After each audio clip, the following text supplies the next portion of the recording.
e respeito a todos, todas e todes, porque nós merecemos com certeza. Então, Maitê, é um prazer recebê-la aqui.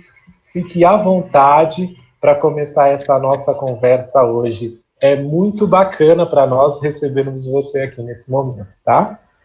O prazer é meu estar aqui com vocês nesse dia tão especial, que eu estava contando os segundos para estar aqui, porque faz de longa data que a gente está fazendo esse namoro, esse flerte, para que a gente estivesse aqui, então é um prazer estar aqui. Não me deixa tão à vontade, que você já sabe como é que eu sou à vontade, então coloca uns cabrestos aí, vai me conduzindo, né, porque senão eu libero geral mesmo. A gente estava cantando Libero antes aqui, a gente já fez um tete-a-tete anterior.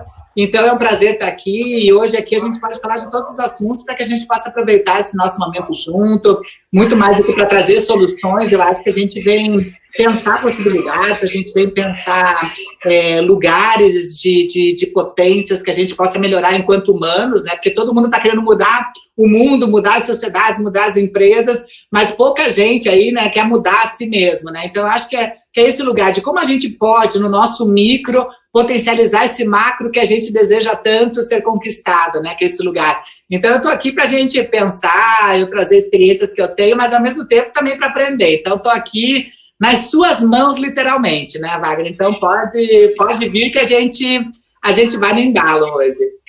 Que legal, Maitê, muito obrigado. Então, para a gente começar essa nossa conversa hoje, Maitê, eu queria que você contasse um pouquinho para nós como que é essa sua experiência, né, com a Transempregos e qual foi, assim, a ideia, o start para que ela pudesse ser construída? A Transempregos, Wagner, ela começa antes da Transemprego, né? Então, ela começa com a Abrat, eu ainda morava em Curitiba, né? Eu moro há 4 anos aqui em São Paulo. Ela começa com a Abrat, que é a Associação Brasileira de Transgêneros, há 13, eu sou péssima de idade, mas acho que 13, 14 anos. Ela começa lá em Curitiba porque a gente via uma dificuldade de pessoas trans com relação à questão educacional, né? Então, eu chamo, na época, eu trabalho sempre com movimento social desde 1990, né? Então, vocês veem que eu sou bem pré-histórica mesmo, né? Esse ano eu completo 50 anos mesmo não parecendo.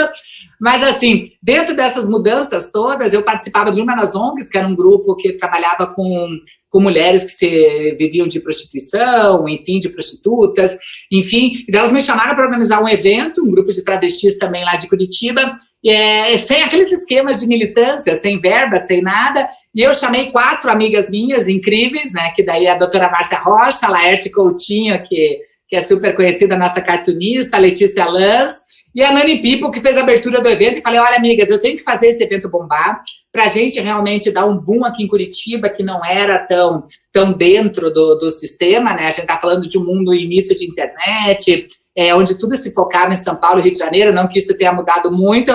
E daí eu falei, olha, não tem verba, só tem hotel, só tem comida, boa vontade e revolução. E elas toparam, e eu falei, não, gente, vocês não entenderam, não tem verba, gente, não tem verba, não tem nada. Daí, como a gente é louca e tem amiga ainda mais louca ainda, elas toparam ir, a gente fez uma revolução em Curitiba, e desse encontro que foi incrível, a gente se reuniu lá comendo fundi, um frio em Curitiba, comendo fundi, a gente se reuniu e a gente viu a necessidade de fazer alguma coisa na área de educação, né, que a gente via que era um grande déficit, um grande gargalo que existia, principalmente com relação às pessoas trans. No Brasil em geral, mas com relação às pessoas trans ou populações marginalizadas era maior ainda.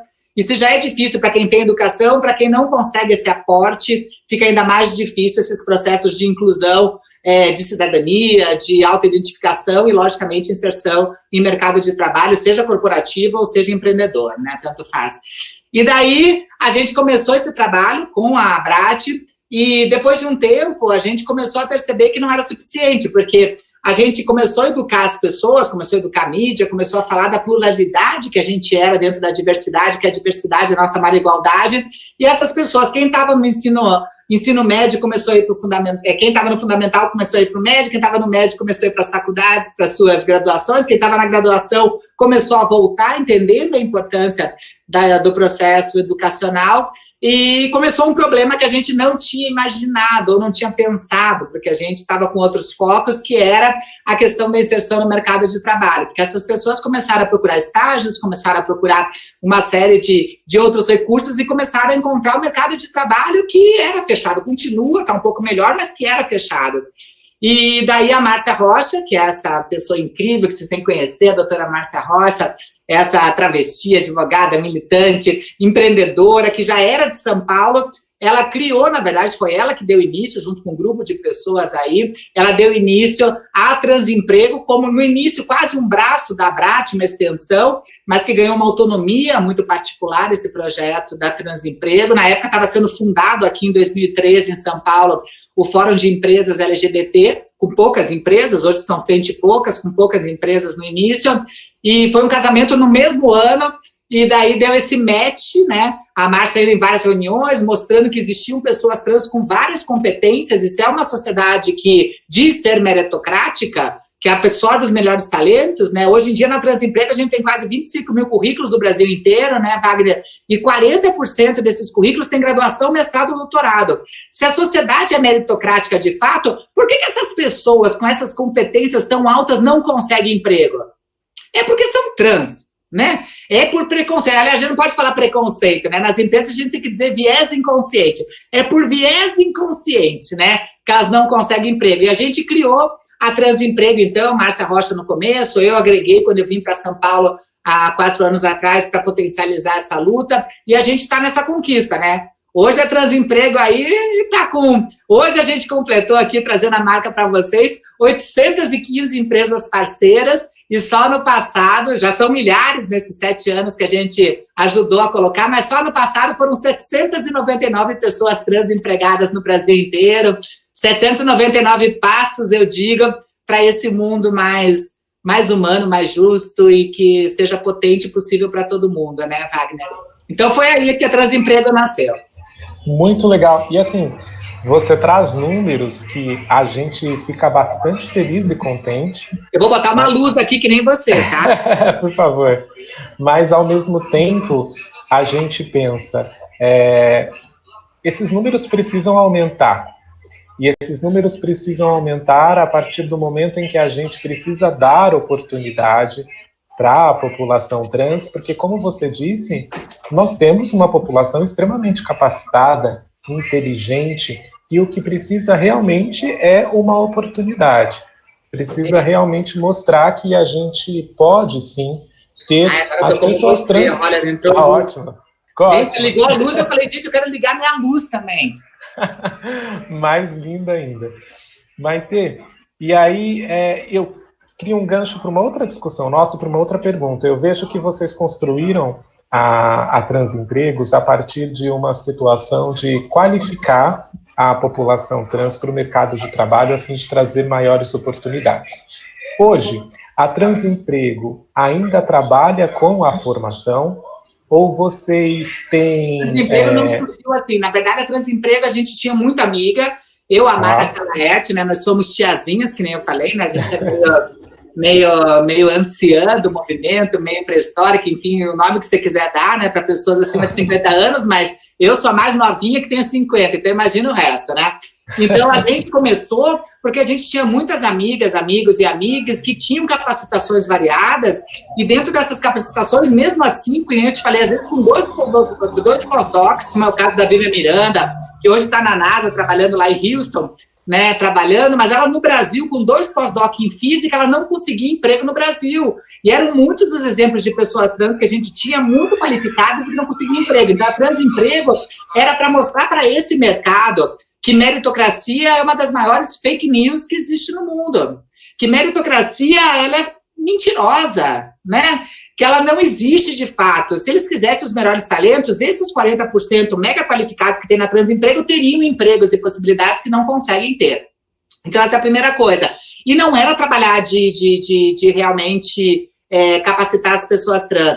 Com o tempo, a gente foi se aproximando de vários movimentos, de vários projetos, de vários instrumentos que existem já, como programaria, como que coloca mais mulheres na informática, como o Aro 60, que ensina pessoas em habilidades digitais básicas, como o Google, que também tem um projeto, já tem 3 projetos com a Transemprego. A gente começou a se aproximar de empresas que entenderam o papel de responsabilidade social delas, né, no mundo, para agregar impacto social. Essas empresas perceberam isso e, a partir disso, a gente começou também um trabalho de capacitação que continua até hoje e se aumenta. Mas no começo da Transemprego não era capacitar, era simplesmente dar match entre essas pessoas competentes e com competências variadas, tanto em hard skills quanto soft skills, e colocar essas pessoas nas empresas que se diziam meritocráticas e que eu sabia que era mentira. Elas falavam, então se você tem essa pessoa, tem essa vaga, e eu levava a pessoa. A gente dava esse match. E daí não tinha como ele dizer, tipo, nossa, não é que ela tem mesmo a pessoa? Ou seja, era o preconceito da pessoa que não deixava essa pessoa ser empregada. Então, o começo foi esse. Hoje em dia, a gente tem várias parcerias, não é a gente que capacita, mas a gente tem várias parcerias em sentido de capacitação. A gente acabou de distribuir 30 bolsas aí, junto com o Instituto Ethos, de pós-graduações totalmente gratuitas para pessoas trans. A gente acabou de distribuir 50 bolsas de inglês de 2 anos para pessoas trans que estejam desempregadas. A gente já deu cursos de capacitações das mais variadas áreas. Então, a gente tem, hoje em dia, vários projetos em parceria com esses outros projetos maiores, ajudando nessa inserção. Mas não era o objetivo da Transemprego no começo, né? Tanto que, quando a gente iniciou a Transemprego, a gente tinha o objetivo de acabar com ela em 15 anos, né? Achando que em 15 anos a gente já vai conseguir educar. Já foram 7, a Transemprego surgiu no final de 2013, então iniciou em 2014, então são 7 anos, e a gente tem mais 8 anos aí, a gente não quer viver a vida inteira, né? É um projeto totalmente gratuito, a gente quer que as empresas entendam que competência não tem nada a ver com identidade, orientação, credo, mas que, ao mesmo tempo, essas especificidades que tornam cada pessoa única e que fazem com que a diversidade seja a nossa maior igualdade enquanto humanidade, elas trazem uma série de soft skills, principalmente, com relação à resiliência, adaptabilidade, inteligência emocional, que tornam esse ser humano, que foi durante tanto tempo colocado à margem, tanto tempo excluído do processo societário, muito potente para o que as empresas querem hoje, né? Empresas inteligentes hoje não buscam só pessoas com habilidades acadêmicas, buscam pessoas com sangue nos olhos e que agreguem ao propósito, missão e valores daquela empresa um diferencial para deixar um legado, além de bons serviços e boa execução de marcas, né? Perfeito, concordo com você. Também acredito que a meritocracia é algo fake news. Total fake news, né? Não tem cabimento algum, até porque as pessoas não possuem a mesma oportunidade na sociedade. E a pandemia vem mostrando isso para a gente claramente. Né, que muitos de nós não temos as mesmas oportunidades do que outras pessoas, e por isso os caminhos acabam se tornando um pouco mais difíceis. Você está muito gentil, Wagner, um pouco muito mais difíceis. Né? A gente tem um Brasil onde mais de 50 milhões das pessoas não conseguem, né? Quem está vendo a gente não consegue acordar de manhã, fazer o número 1, o número 2 e tocar descarga, porque não tem saneamento básico. Então, é muita distância, né? Até a gente buscar essa sonhada equidade, né? Então, é um caminho muito longo ainda. Agora que nós estamos, então, com o ensino virtual por causa da pandemia, mas nós temos realidades de estudantes que precisam caminhar por 10 quilômetros para chegar até a escola, para conseguir ter algum tipo de formação. Essa semana, Maite, eu assisti lá no YouTube o Diálogos de GNT e vi a sua participação, aliás, parabéns, achei excelente. E foi muito interessante o papo com todas aquelas mulheres incríveis que estavam junto com você também. E isso me chamou a atenção, e eu queria te fazer uma outra pergunta, dentro da empregabilidade trans, você percebe que o machismo institucional, ele impera bastante, no sentido de que as mulheres trans, em comparação, por exemplo, com os homens trans, teriam, pelo mesmo cargo, rendimentos diferentes, ou você percebe que tanto para a mulher trans quanto para o homem trans, as situações acabam ficando equivalentes dentro da empresa?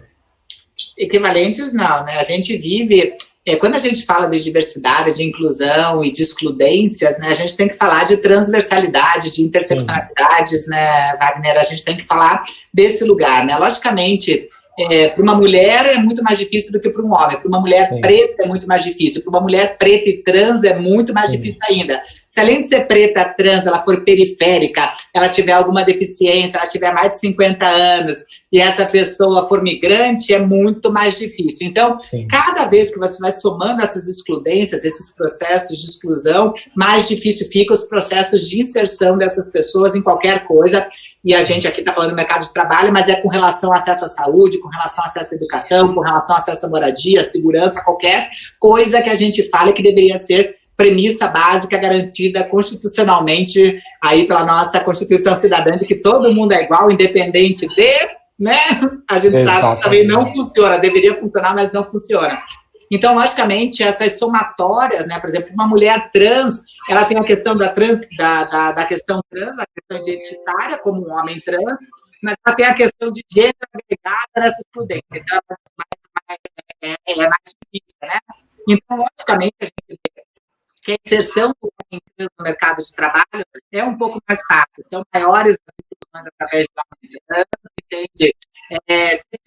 As inclusões são muito higienistas, ou seja, muitas pessoas sendo empregadas desse número que eu falei para vocês ainda, normalmente mulheres, homens trans e brancos, então homens trans pretos têm mais dificuldades do que brancos, né? E assim por diante. Se for uma trans periférica, preta, com deficiência, acima de 50 anos, é muito difícil ainda hoje em dia. Então, a gente tem que falar que as contratações, mesmo que esteja acontecendo, elas ainda são extremamente higienistas e cada coisinha a mais que você vai colocando nas excludências dificulta esses processos, né? Então, isso acontece, infelizmente. É por isso que hoje em dia eu fico batendo no martelo dessas empresas e digo, tá, eu já vi que você contratou, tá, eu já vi que você tem bastante trans, mas eu vi que você contrata sempre o mesmo padrão. Vamos para o próximo level, que é tentar fazer essas transversalidades, porque a gente sabe quem precisa de fato desse aporte que a gente está fazendo em termos de inclusão e diversidade, né? A gente sabe que tem uma persona, a gente sabe o nome dessa pessoa que a gente precisa incluir de fato para que o mundo seja melhor e que esteja bom para mim e para as pessoas à nossa volta, e não só bom para mim, não só bom para o acionista da empresa, esteja bom para a gente enquanto meio ambiente, em termos de sustentabilidade, em termos macro e etc. Então, é um desafio ainda, né? A gente ainda não conseguiu chegar nisso, mas eu fico lá cutucando as pessoas. Então, para homens trans é um pouco mais tranquilo, até porque homens trans conseguem uma capacitação um pouco melhor, mais avançada, né? Porque normalmente o homem trans é aquele que, quando era criança, era tida, né, com aqueles nomes que hoje em dia tem nome de bullying. Na minha época, com 50 anos, nem esse nome tinha, mas na minha época eram tidas como se fosse a Maria João, né? Aquelas meninas mais masculinas, e eram tidas, dessas pessoas são as pessoas trans, muitas vezes, os homens trans. Então, são aquelas pessoas que brigavam para defender outras meninas, que se defendiam de uma maneira muito mais autoritária, não sempre, mas eu estou dizendo de uma maneira um pouco mais general, e as pessoas como eu, que eram as mulheres trans, eram as mariquinhas, né, como eu era chamada na minha época, me chamavam de mariquinha. Então, quando me chamavam de mariquinha, eu me fragilizava, chorava, e eu falava, não quero mais, não sei o quê, pro canto, eu nem brigava com as pessoas. Se eu não tivesse uma família que me obrigava a ir para o estudo, eu teria abandonado o estudo como a maioria faz, porque a pressão é muito grande mesmo, entende? Então, por conta disso tudo, homens trans conseguem se formar e ter graduações maiores, e devido a essas graduações, uma inserção também muito mais fácil no mercado de trabalho. Mulheres trans, não todas, que nem eu estou falando, né? Por isso que eu gosto de generalizar, mas a maioria são essas pessoas que se fragilizavam. E como se fragilizava e não tinha o apoio familiar em casa, como a sorte que eu tive, entende? Acabavam abandonando também o estudo. Isso dificulta a inserção no mercado de trabalho de mulheres trans. É por isso que é tão importante vários projetos que fazem essa capacitação, entendendo esses recortes que existem com relação a mulheres e que agregam o fato da identidade delas ainda serem trans, né? Excelente, concordo plenamente com você. E dentro dessa temática ainda, Maite, a gente percebe que projetos como esse, né, atitudes como essa de você e de suas companheiras são super importantes para a inserção das pessoas trans no mercado de trabalho, porque por muito tempo, e até hoje, infelizmente, por falta dessas oportunidades, por vezes as mulheres trans precisam encontrar outras alternativas, como, por exemplo, a prostituição. E isso acaba acontecendo justamente por imposição da sociedade que não permite que elas sejam incluídas e que não dá oportunidade para que elas possam ter outros meios de trabalho e mostrar as suas qualificações de outras maneiras também. Dentro disso, a gente tem uma pergunta que chegou para nós no Instagram, e a pergunta é da Sheila, e ela diz assim: como incluir a população trans para que elas ocupem nas empresas postos de trabalhos que fujam do lugar comum? Porque muitas vezes a gente vê que a população trans acaba sendo colocada em situações, por preconceito, como você diz, com falta de oportunidade. Então, os cargos mais altos ou essas situações acabam não chegando para a população trans por puro preconceito. Né? E como que vocês têm trabalhado dentro dessa ideia? Não é tão verdade, né, Sheila? Por exemplo, hoje em dia, várias empresas dessas centenas de empresas que eu falei da Transemprego, elas abrem cargos de liderança, sim, inclusive para os profissionais trans, né? Então, está aberto, sim. O problema é a dificuldade de ter aquele monte de exigências que esses cargos exigem, né? Então, mas os cargos estão abertos. As empresas que a gente trabalha, inclusive, as empresas que a gente já trabalha aí pelo menos há 6 meses, já abriram todas as suas vagas, a gente chama de empresas trans-friendly, todas as suas vagas estão abertas para talentos. Agora, cada vez mais que esse cargo deixa de ser júnior, começa a se transformar em grau pleno, sênior dentro da empresa, o grau de exigência é muito maior, entende? E as empresas estão cada vez mais investindo. Hoje em dia, as maiores portas de entrada de qualquer tipo de funcionários, independente de qualquer coisa, são os programas de jovem aprendiz, os programas de estagiários, os programas de trainee das empresas, entende? Então, as empresas estão sempre agora valorizando os funcionários, colaboradores que começam desde o começo nesses processos através do incentivo de plano de carreira. É muito difícil para vagas de liderança, para vagas de C-level, que haja contratação imediata, terceirizada e externa. Eles valorizam muito as pessoas que estão construindo essa jornada junto com a empresa. Então, existem esses cargos, a gente tem muitas pessoas trans, sim, em posição de liderança hoje em dia, então não é verdadeiro. Agora, logicamente, a gente tem um problema que não é só com pessoas trans, né, Sheila? A gente tem um problema geral, no mundo. Eu vou falar do Brasil em específico, mas no mundo é assim, entende? As lideranças, né, e os nossos C-levels ainda, e nossos conselhos também, que ainda são muito arcaicos, são liderados por homens brancos, cisgêneros, heterossexuais. E muitas vezes não qualificados, estão lá só por conta dessas aptidões, de serem homens, brancos, héteros e cisgêneros. Né? Não é as qualificações que levaram eles àquele posto. Então, por conta dessa situação, ainda a gente tem que mudar esse paradigma, entende? Até as empresas que hoje em dia se vangloriam de ter aí na sua base mais de 50% de pessoas pretas, mais de 50% de mulheres, quando você vai ver a alta liderança e quando você começa a subir nessa pirâmide hierárquica de cargos, começa a diminuir. Então, todas têm sim um problema de um calcanhar de Aquiles aí de coisas a serem conquistadas. Então, não é só com pessoas trans, é com relação a gênero, é com relação a etnia e raça, é com relação a pessoas com deficiência.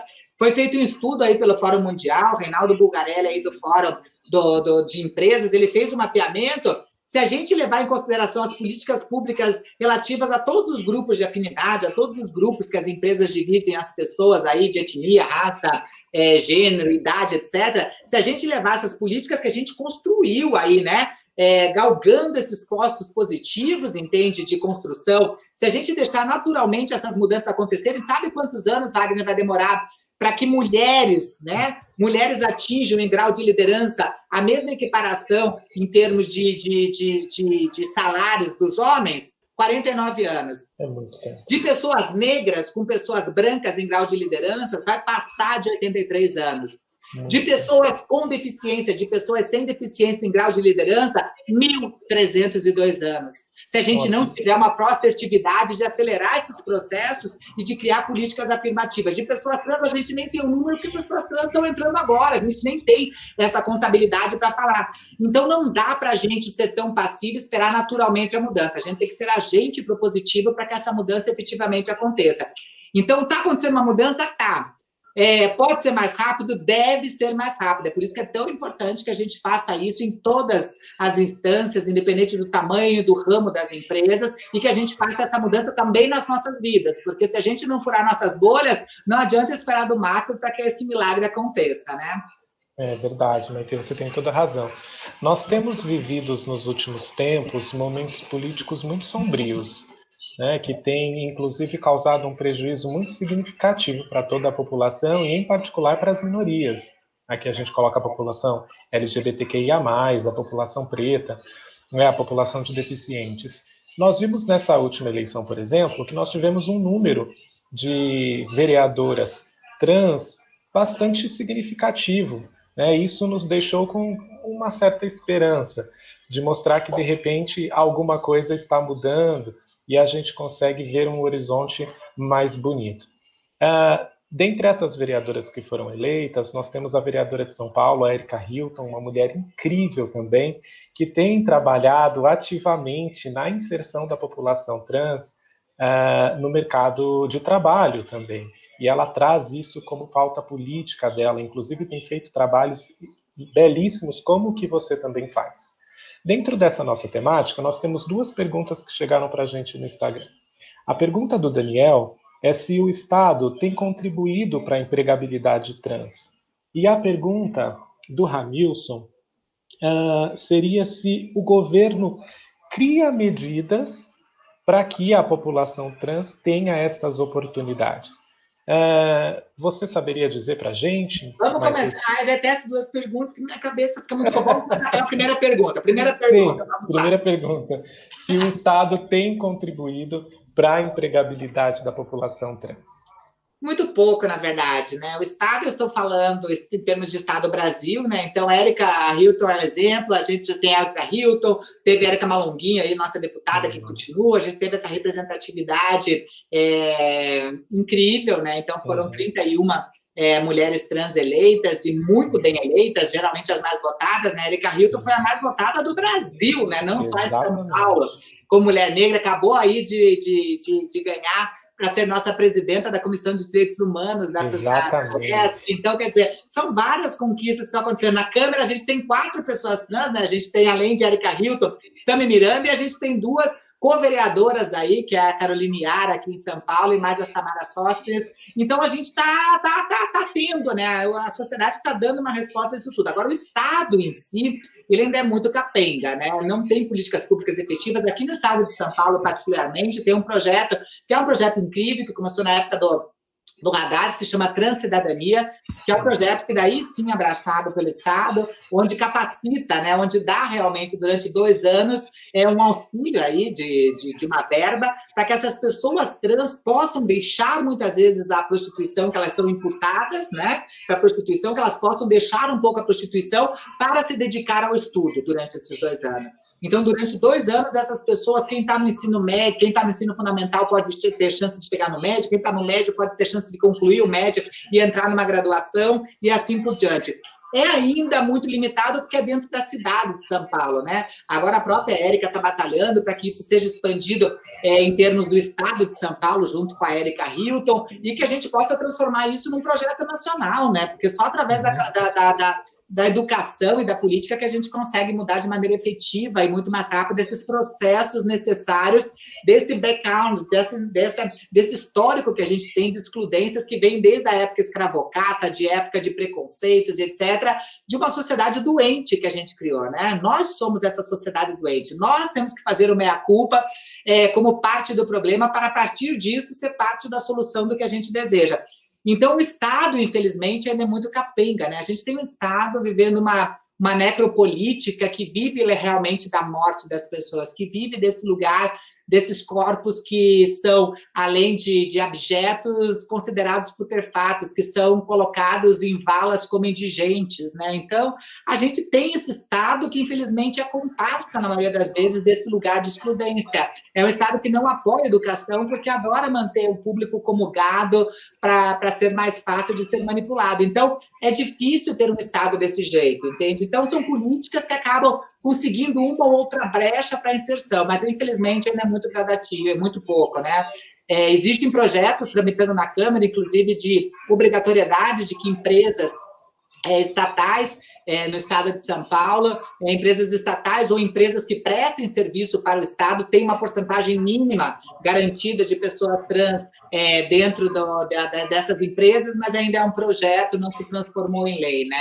Então, é tudo muito capenga, é tudo ainda muito incipiente, ainda está longe desse Estado ser o Estado que deveria realmente proteger a sua maioria, né? E a única maioria que existe no Brasil, principalmente, no mundo, mas no Brasil, principalmente, só existem duas maiorias, né? Pessoas pretas e as mulheres, né? Então, se você não é preta e não é mulher, você é minoria, né? Uma minoria que se acha cheia de privilégios, como eu, por serem brancas, por estarem no poder, desenvolvendo leis, ou achando que realmente tudo é em função dessas pessoas.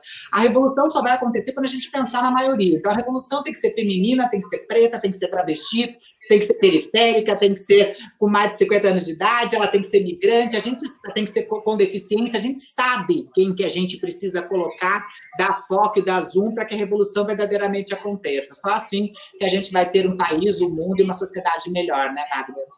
Com certeza, concordo plenamente com você. E nós somos ainda um país que vive de preconceito, né? Nós somos o país que mais mata a população trans, que mais mata a população LGBTQIA+, e que menos dá oportunidade. É o país que mais mata a pessoa preta, que a polícia vai em cima, que não faz devida, que Exatamente. tem medo, que não tem direito à cidade, que não tem direito ao ir e vir, que é uma garantia básica também. Então, a gente sabe que pessoas que sofrem, de pessoas com deficiência, que são 24% das pessoas que têm uma deficiência e não podem andar na cidade porque não tem ruas preparadas para essas pessoas.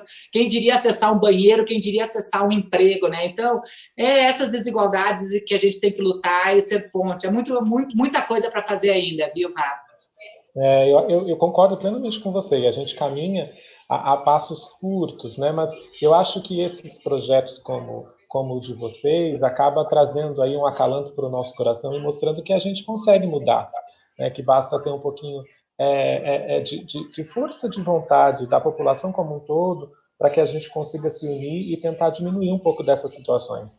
Essa semana eu estava acompanhando seu Instagram e eu adoro quando você faz aquelas caixinhas de pergunta. Eu acho que elas são super legais, super educativas. E eu sempre comento aqui em casa com meu noivo e falo, nossa, a Maite deu uma resposta super legal na caixinha.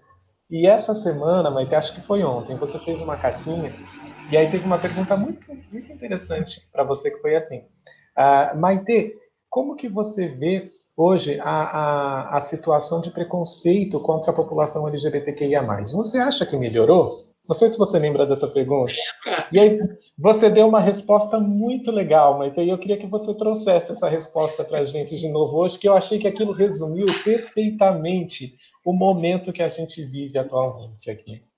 Eu lembro porque foi ontem, porque se fosse outro dia eu já nem lembrava mais, na minha idade eu já nem lembrava mais.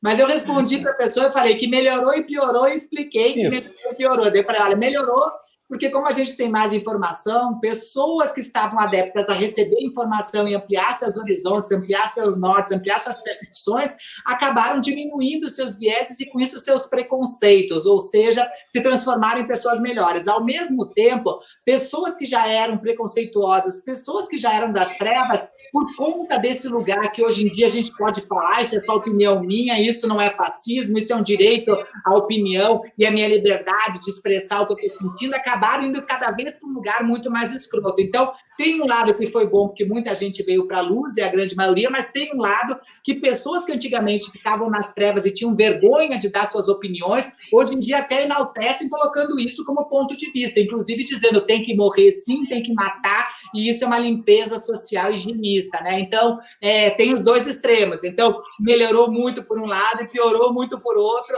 porque veio à tona o pior do ser humano, baseado no livre-arbítrio e na maneira, na liberdade de expressão, e que não é verdade. Se a tua liberdade de expressão mata outras pessoas, isso não é liberdade de expressão, isso é crime e tem que ser punida.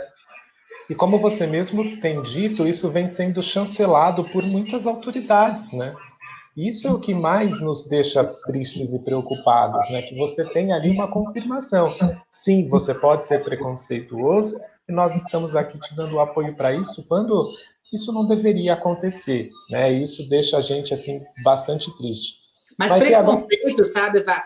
Preconceito você pode ter. Se ele tivesse isso com... Preconceito são fatores de pré-julgamento, de noções que você tenha, que foram ensinadas, ou que você acredita, ou que foram te passado em pozinho de pilim-pipi, não importa. Preconceito são coisas de fora pessoal que dizem respeito à tua pessoa, entende? E que só transformam isso você numa pessoa que, infelizmente, se transforma numa pessoa pequena. Agora, o que a gente não pode é deixar esses preconceitos virem para a prática, porque quando o preconceito se transforma em prática, ou seja, ele vai para o coletivo, isso se chama discriminação. Discriminação é o preconceito quando ele começa a agir. E é por isso que a gente tem que combater atos discriminatórios, entende? Sim. Preconceito a gente esclarece com luz, a gente leva informação, a gente passa conhecimento. Tem pessoas que querem morar no preconceito e tudo bem, desde que ela não externe. Se ela externa, a gente tem que ter um Estado que tutele e evite esses atos discriminatórios de qualquer natureza. A gente tem que combater atitudes discriminatórias. Infelizmente, preconceito não tem como a gente entrar na caraminhola da pessoa e dizer, amigo, mudar. Olha que sem noção que você está falando. Exatamente. Se você não quer conviver, tudo bem, mas respeite as pessoas no seu jeito de ser, isso não te agride em nada. Até porque quando a gente critica uma pessoa, essa crítica fala muito mais sobre a gente do que sobre a pessoa que a gente está criticando. Então perceba que algo que você tem repulsa diz muito mais das repulsas que você tem sobre a sua própria pessoa e sobre o seu próprio ser, né? Exatamente, perfeito, né? Eu acho que a atitude discriminatória é que precisa ser combatida mesmo. Mas dentro dessa sua pergunta, então, de que nós precisamos combater, né, todas essas situações com educação e esclarecimento, eu queria chamar a professora Sandra e a professora Priscila para participar conosco agora. Elas vão abrir a câmera. Elas vieram! E a professora Priscila tem uma pergunta para você. Gente, elas vieram, elas existem mesmo. Olha, a professora Priscila, a professora Sandra existem. Eu achei que era fake news também, não é? Não, a gente existe, tá por aqui. Primeiro, Maite, eu queria dizer que eu estou encantada com tudo que você está falando, e você fala rápido, então aqui eu estou tentando conectar todas as ideias, porque aí a gente começa a refletir, aí você vem com uma informação melhor, mais pesada, e aí você tenta juntar tudo, então... Mas eu pensei, enquanto você falava de educação, né, eu estava aqui pensando, a gente está aqui num ambiente universitário, né, num espaço que foi criado aí dentro da universidade, e aí eu tenho uma pergunta, como é que esse ambiente universitário, ele pode contribuir verdadeiramente nesse processo para valorizar as pessoas trans nas empresas? Eu acho que se preparar melhor, né? Acho que esse ambiente, primeiro, ele tem que ser um ambiente acolhedor, né? Para mim, um ambiente... Eu não gosto nunca de comparar ambiente, seja de escola, seja de faculdade, dependendo do grau que seja, como uma segunda família, né? Acho que não é obrigação do Estado tomar, da escola tomar esse lugar de uma segunda família. Mas é inegável o quanto esse espaço escolar acaba sendo para muita gente que já foi excluída por N motivos, entende? Dentro dessas excludências, um lugar de apoio, né? Então, às vezes é um segundo lugar de apoio, assim como o trabalho. Tem muitas pessoas trans que, quando entram pela primeira vez num trabalho, acabam abraçando aquele lugar de trabalho quase como uma extensão da família dela que ela não teve, ou da família que renegou ela. Então, acho que o primeiro lugar das escolas, das faculdades, independente da instância, é ser esse lugar acolhedor. Um lugar acolhedor é um lugar que, no mínimo, existe segurança psicológica para que cada pessoa, dentro das suas diversidades, possa ser ela. Então, é um ambiente que respeita as pessoas na sua pluralidade. A diversidade é a maior igualdade que a gente possui enquanto humanidade. Então, um lugar que passa esse lugar de harmonia, de pontes, de elos, para que as pessoas saiam de lá não só melhores em termos de conhecimento, mas melhores em termos da construção do seu caráter, das suas ideias, das suas índoles, dessas buscas e de possibilidades, né? Para mim, uma escola, uma faculdade, um lugar de saber, entende, para ser potente, tem que ser esse lugar que te dá ferramentas para você ser cada dia um ser humano melhor, que acho que é o nosso grande desafio, né? Tá buscando cada dia a melhor versão de nós mesmos, né? Então, essa é a primeira coisa. Ao mesmo tempo, tem que estar preparado, porque hoje em dia, a gente sabe, através de uma pesquisa no Fórum Mundial, que daqui a 20 anos, eu estou falando, 85% das profissões, ela não tem nome. A gente não sabe que profissões são essas. Então, a gente está preparando jovens pessoas ou pessoas que passam pelas nossas escolas de saber para coisas que a gente não sabe o que é.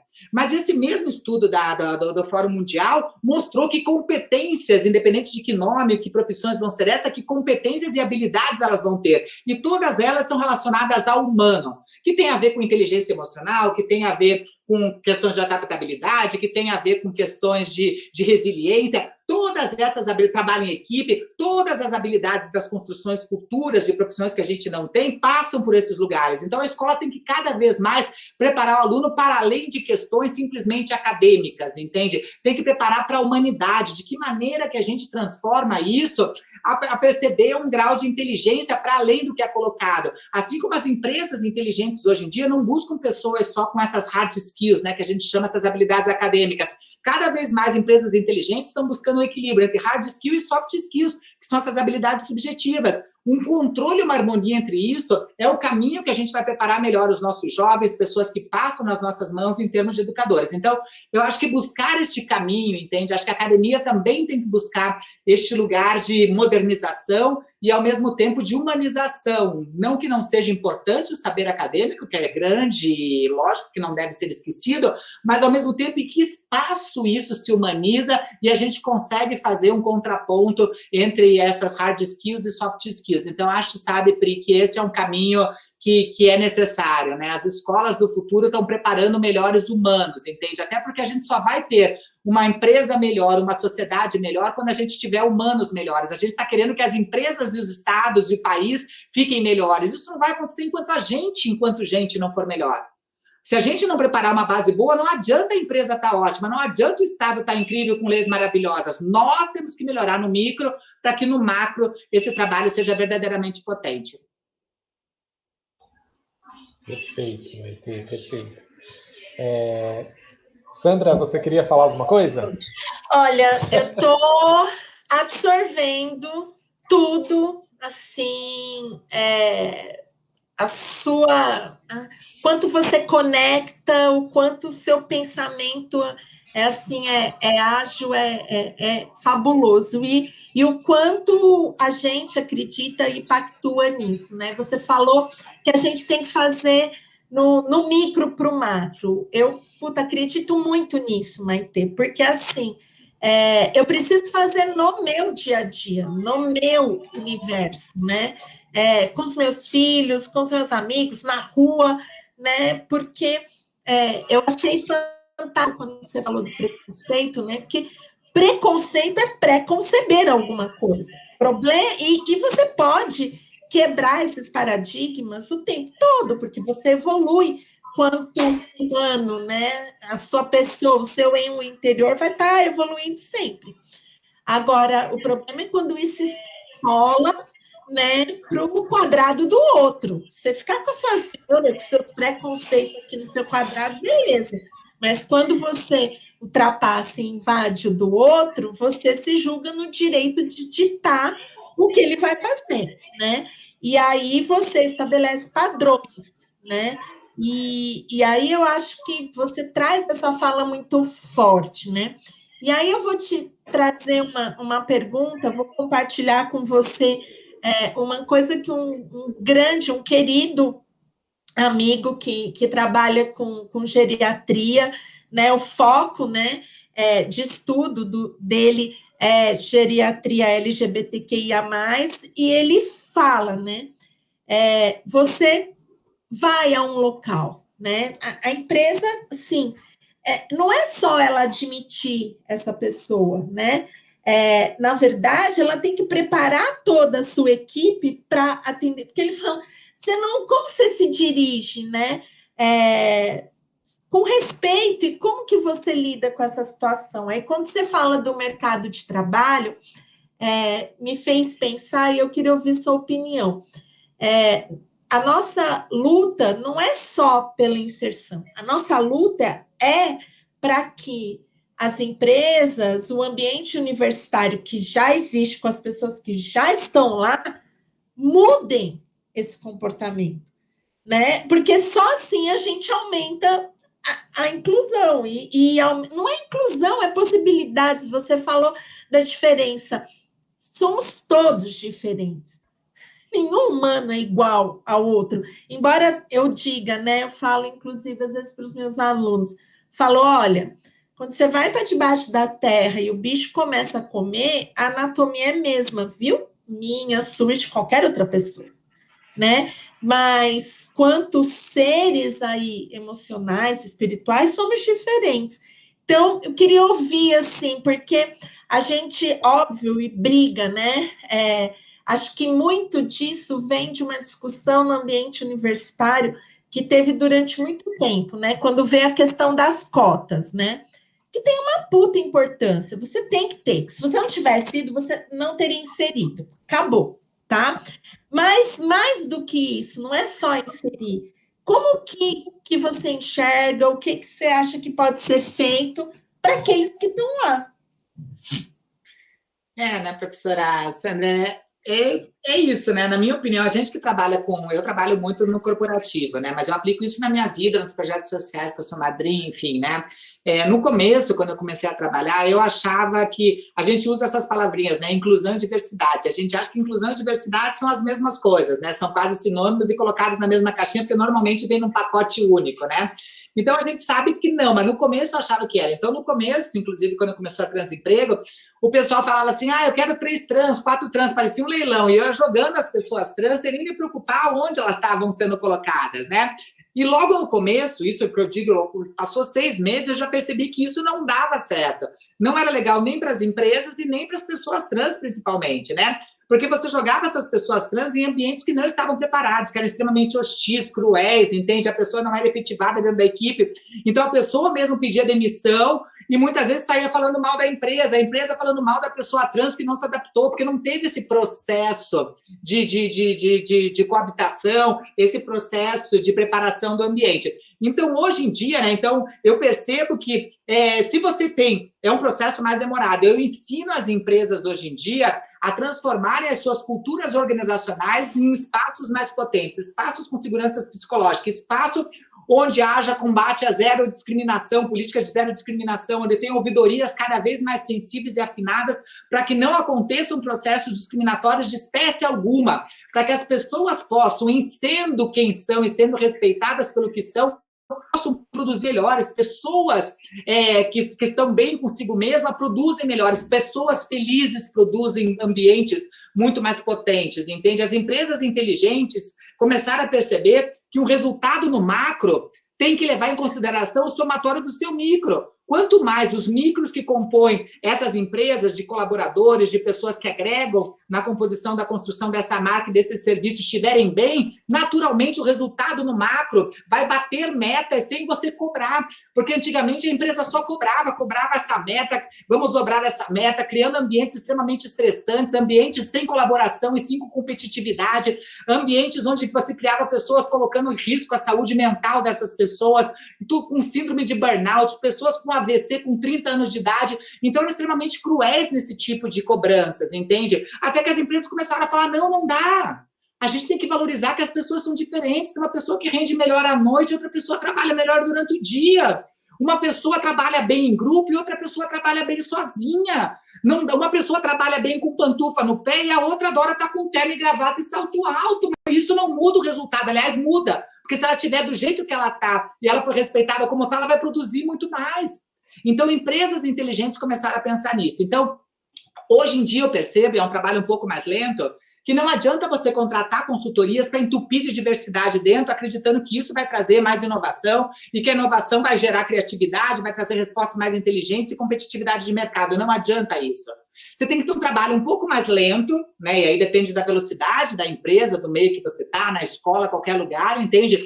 Você tem que criar ambientes que sejam muito mais orgânicos e inclusivos. Quanto mais orgânico for os ambientes inclusivos que você criar, naturalmente, sem contratação, a diversidade começa a nascer. Se você não tem um ambiente preparado e coloca um monte de diversidade contratada lá dentro, você mata essa diversidade, a diversidade pede para sair.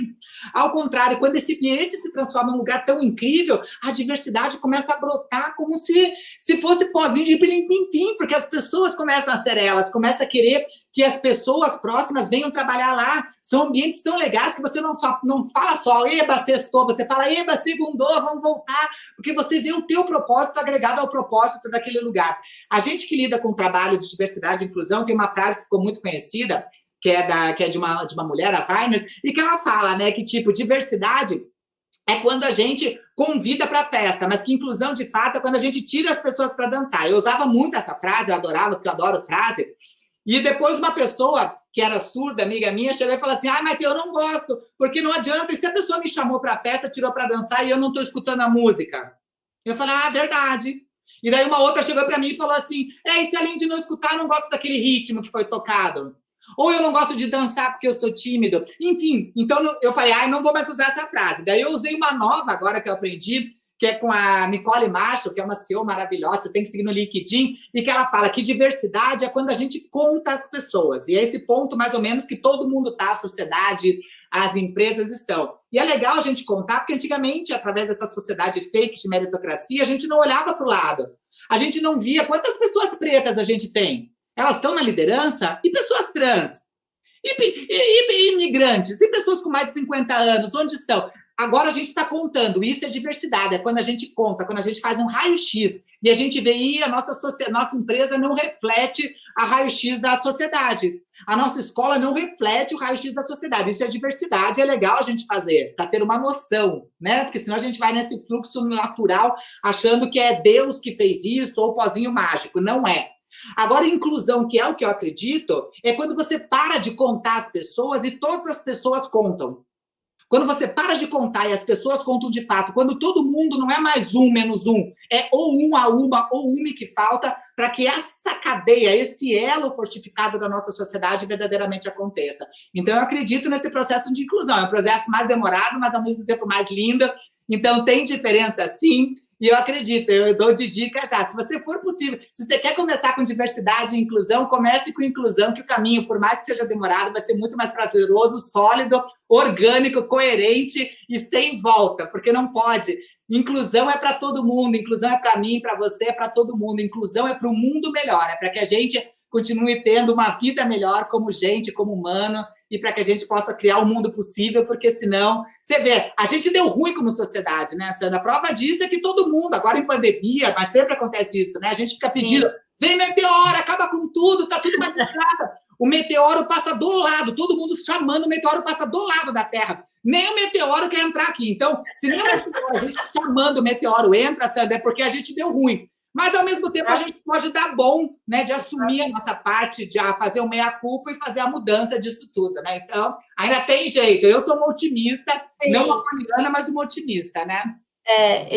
Eu super concordo, assim, eu também tô otimista, até estamos otimistas que estamos aqui falando sobre isso e mostrando quão importante todas essas relações, e acho que estar no ambiente, eu falo que a universidade é um espaço para resistir, é um espaço para mudar, é um espaço revolucionário, é um espaço para quebrar paradigmas, e precisa ser, né? Precisa ter isso, sim.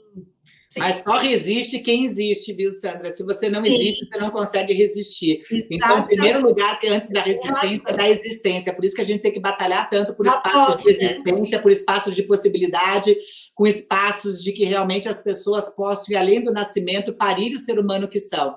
Porque nesse mundo, todo mundo nasceu, né? Se as pessoas estão aqui nos ouvindo é porque nasceram, né? Espero que ninguém tenha nascido desse tamanho, por honra glória de todas as mães que eu conheço, espero que todo mundo tenha nascido pequenininho, então a gente nasceu. Nascer, quando a gente nasce com uma série de adesivos, antes mesmo da gente escolher que adesivos a gente ia querer ter em cima da gente. Então você já nasce, antes mesmo, quando você já sabe que nasceu ali, se é menino ou menina, você já nasce com um time de futebol, com cor que você vai gostar, qual a profissão que você vai ter, se você vai casar ou não vai, e tudo isso já nasce num kit. Por muito tempo, você começa a olhar esses adesivos ali arraigados, e como você começa a viver com esses adesivos muito tempo, você começa a achar que você é aqueles adesivos. Parir o ser humano é um exercício de autodescoberta. Quando você começa com maturidade a ver, esse adesivo não me pertence, isso não sou eu, e descobrir de fato quem é você, entende? Então, nosso exercício primeiro tem que ser pela existência dessa descoberta de quem nós somos, entende? De nos virarmos do avesso para descobrir que o avesso pode sim ser nosso lado certo, e que não existe dentro ou fora. Tudo está misturado, assim como não existe eu se não existiu o nós. Quando você vai na tua casa e você chega lá para o teu filho, abre a porta do teu apartamento, joga o lixo fora, entende? Teu filho pergunta, mãe, o que você foi fazer? Fui jogar o lixo fora. Só porque você fechou a porta do teu apartamento, não existe esse fora. quando a gente joga o nosso lixo, esse fora está no macrocosmo, além das nossas condições. Por isso que a gente tem que se preocupar com cada ação da nossa vida, porque nós somos coagentes, corresponsáveis por tudo que acontece. Então, não tem fora e dentro, tanto no lixo, não tem fora e dentro no eu e nós, e é por isso que tem que estar legal para todo mundo, para que seja bom para todo mundo, né? Maite, eu estou aqui arrepiado, literalmente, com a sua fala. Nós temos um grupo do Colorir-se, com os professores que fazem parte, com os nossos colaboradores, e todo mundo no grupo está dizendo aqui que quer ser seu amigo, sua amiga, está todo mundo aqui super, super fã, super emocionado com você. Quando nós pensamos em te chamar, eu já estava super empolgado, e eu não paro de falar de você aqui em casa, e eu não paro de falar para as meninas. E assim, olha, vai criar atrito com o teu noivo. Depois que ele teve história erótico comigo, ele vai me matar. Ele tá seu fã também. Então me coloca como trisal, porque eu tô solteira, desesperada. Me coloca como trisal, gente. Escorpiana precisa disso. Eu tô muito. Meu ascendente é escorpião. Aí, ó. Vamos lá. Enfim, Maite. Pessoal, eu queria também falar para vocês aqui, por favor, sigam a Maite nas redes sociais, no Instagram, @MaiteSchneiderOficial. Sigam ela também lá no LinkedIn.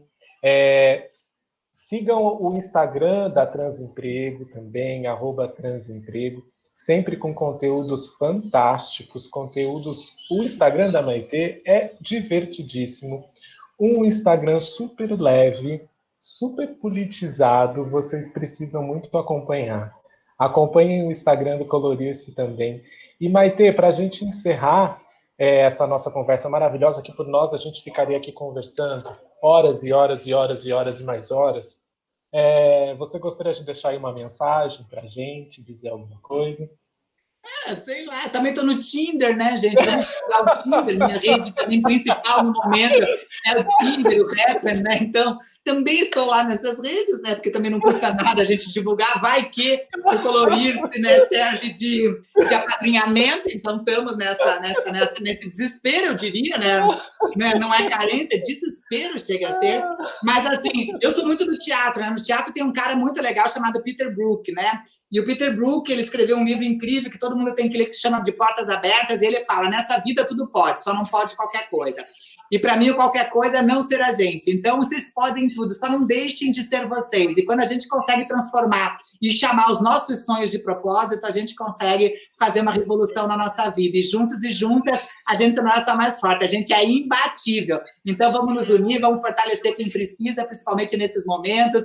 Vamos exercer a solidariedade e empatia, que eu acho que é uma das maiores coisas da diversidade, é justamente a empatia. E a empatia não é dar para o outro aquilo que a gente acha que o outro merece. Isso aí é benemerência, culpa cristã é outra coisa. Empatia é quando a gente, de igual para igual, sabendo quem a gente é, quer olhar o outro de maneira nivelada e dizer como que a gente constrói algo e juntos a gente chega num lugar melhor. Isso é empatia, quando a gente se dedica para essa construção coletiva em prol de algo além do nosso umbigo e da nossa felicidade. Então, aproveitem, vivam, a vida está aí para isso, ela passa muito rápido e estamos aqui no que vocês quiserem trocar, eu durmo super pouco, então estou mais do que aberta, estou arregaçada para essas trocas. Eu já falei aqui no começo que quando eu vejo uma frestinha eu já entro fazendo rombo, né? Eu tenho 1,76 m de altura, não sou nada pequenininha, então eu vejo o buraquinho e já faço rombo, né? Para nem voltar a fechar, então é isso. Fiquem à vontade, estamos aí para essa troca, um prazer. Excelente, muito obrigado. Gente, uma coisa que eu não falei, mas a Maite também é atriz. Inclusive, ela está numa série da HBO, a Hard, super legal, se vocês puderem, assistam. Ela é tudo, eu estou morena ainda em rádio, eu estou morena. Todo domingo, às 22h30, na HBO. Bem legal, com a Natália Laje, Denise Delvecchi, uma turma super legal, vocês vão se divertir com rádio, já está na segunda temporada. Exatamente, é super legal. Maite, de novo, mais uma vez, muito obrigado pela participação, foi excelente, aprendemos demais com você, e todo mundo ficou muito contente de poder te receber aqui, viu? Muito obrigado mesmo. Pessoal, até a nossa próxima live, hein?